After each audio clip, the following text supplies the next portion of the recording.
Good evening, you're watching RTD's English News Edition. Here are our top stories for tonight.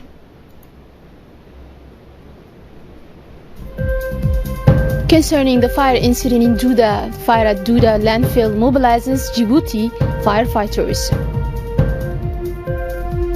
In the migration crisis, HCR calls for a solution for the 500 migrants in the Mediterranean. Thank you for joining us in our newsroom. On behalf of the ambassadors of the Islamic countries accredited to the Kingdom of Saudi Arabia, His Excellency Diaidin Said Bamakrama, Ambassador of the Republic of Djibouti to the Kingdom, also Dean of the Diplomatic Corps accredited to the Kingdom of Saudi Arabia, congratulated the custodian of the two holy mosques, King Salman bin Abdulaziz Al Saud, and His Royal Highness Prince Mohammed bin Salman bin Abdulaziz, Crown Prince, Vice President of the Council of Ministers and Minister of Defense, Prince Khalid Al Faisal, advisor to the custodian of the two holy mosques and governor of the Mecca region, who is also chairman of the Hajj Central Committee, Prince Abdulaziz bin Saud bin Naif bin Abdulaziz, Minister of Interior, also chairman of the Hajj Supreme Committee, and the Saudi people on the success of the Hajj season this year.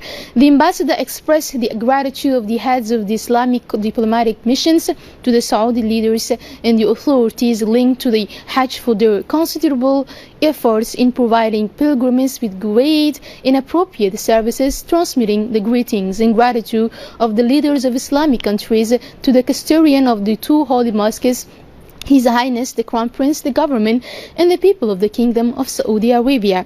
A fire broke out yesterday at 2:45 p.m. in the public landfill located in Douda. The landfill is a place where waste is stored on the ground.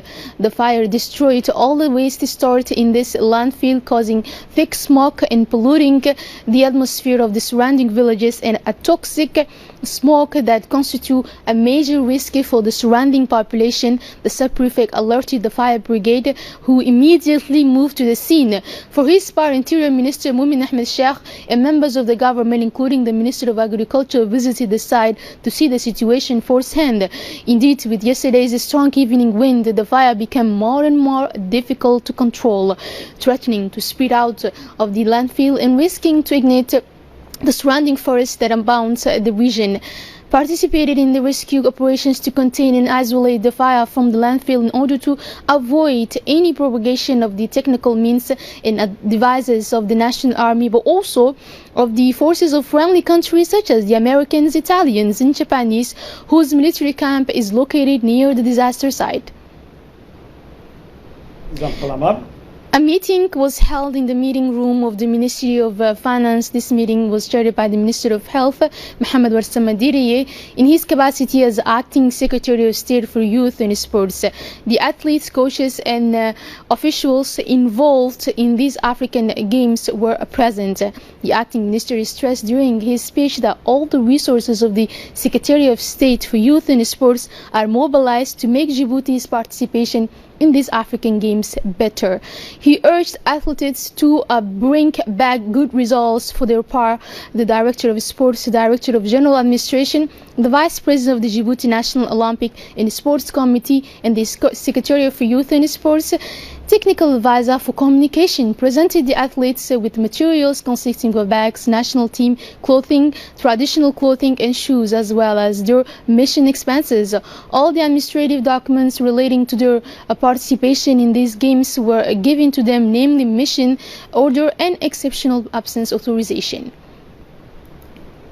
Within the framework of the implementation of the EU-funded local authorities support project, the National Association of Local Associations in Djibouti is organizing a training workshop on effective communication strategy for the benefit of its members from August 13th to 15th. This course aims to develop, implement, and manage an effective communication strategy among members. Participants in the three-day event also discussed were more generally positive communication and benefited from methodologies for developing communication strategies. The workshop was facilitated by a trainer and an expert from the National Institute of Public Administration. Participants received theoretical presentations and practical studies. The opening ceremony was chaired by Djibouti Mayor Fatima Wale Osman. Following the meetings of the steering committee on the implementation of a unique identifier in the National Register of Natural Persons in the interior regions, the mayor of city, Mrs. Fatouma Awail Osman, is currently on a second tour of the interior regions to also distribute books there. Indeed, the mayor of the city and president of the National Association of Djibouti Local Authorities presented an endowment of 1,500 books to the president of the Obok Regional Council, Mr. Mohammed Hamad, who is also first vice president of the association. The ceremony took place on the morning of Sunday, August 4, at the headquarters of the Obok Regional Council in the presence of region's elected officials. Thus, each regional authority will benefit from an equal allocation of 1,500 books, including reading books for children and adults, as well as educational books.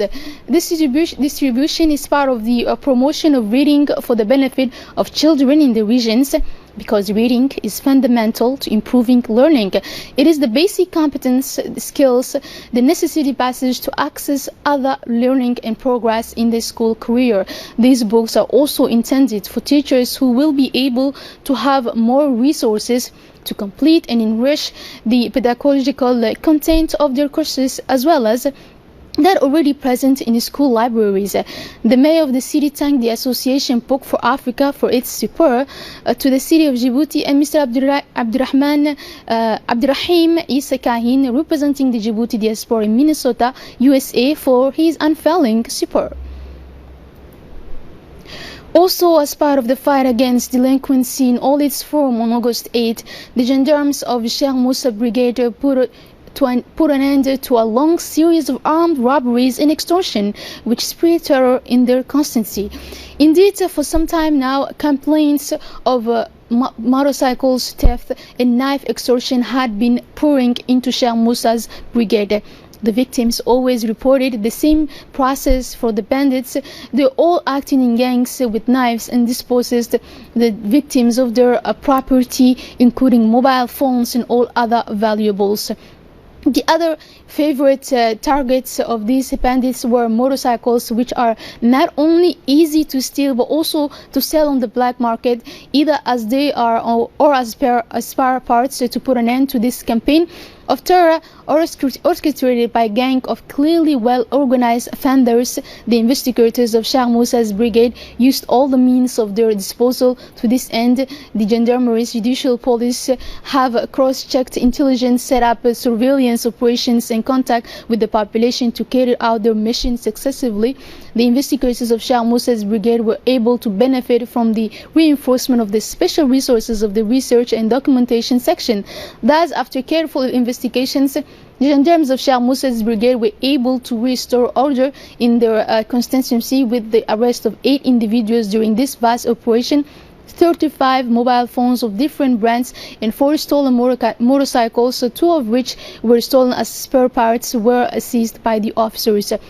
The leader of the organized gang and his 7 associates were taken into police custody and brought before the courts to answer for their actions. The force's high command wishes to reassure the public that its operational units will ensure their protection and safety day and night throughout the country. In this period, most Djiboutians leave the national territory for warmer skies, so some destinations are more popular than the others.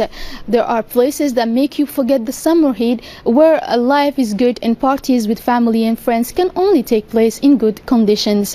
This is obviously one of the most popular places for Djiboutians for this year's holidays. It's Boroma, chief town of Awdal province, located in southern western Somalia, northern western Somalia. It is close to the Somali border with Ethiopia.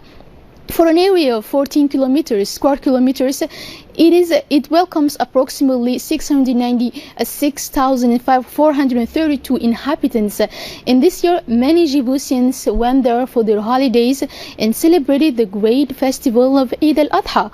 A big market, very warm people, a very cool climate. That is why the Djiboutians who had this brilliant idea to spend the feast below were entitled.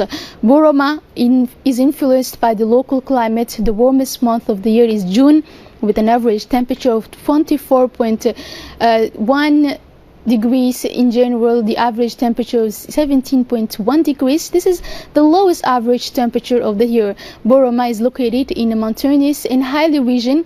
It has midways and green fields and is a focal point for wildlife. The unusual fertility and greenery of the city is largely arid countries have attracted many Djiboutians that our correspondent Mohamed Shahim on the spot had the opportunity to meet. The global artist Awali Aden Deheye is currently on tour in the Great Horn of Africa. Indeed, the Djibouti singer distinguished himself in the Senegalese capital Dakar, where he gave a mega concert last week. Awali Asri is since yesterday in Hargeisa in Somaliland, where he was welcomed by a crowd of fans, musicians, singers, but also politicians of this country. He was also received by the Vice President of the Somaliland, Abdurrahman Saili, but also by the Ambassador of Djibouti to Somaliland. The singer will give tomorrow evening a mega concert in Hargeisa, where he will undoubtedly present all his famous songs. Somalis are eagerly awaiting the concert of the year. In the world's news, UNHCR calls for a solution for the 500 migrants in the Mediterranean.